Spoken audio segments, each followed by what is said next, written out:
Let's take a closer look at some simple and effective ways you can incorporate sensory storytelling in your classroom.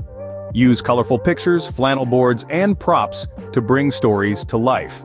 Visual cues not only capture attention but also aid comprehension and vocabulary development. Create soundscapes using musical instruments, nature sounds, or even homemade sound effects. This stimulates auditory senses and enhances storytelling by adding depth and excitement to the narrative.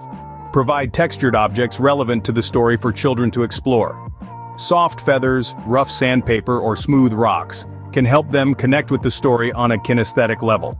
Introduce scented materials or edible props that are safe for children to sniff or sample. This creates a multisensory experience and makes the story even more memorable. By integrating these sensory elements, we create an interactive and dynamic learning environment that fosters imagination, language development, and critical thinking skills.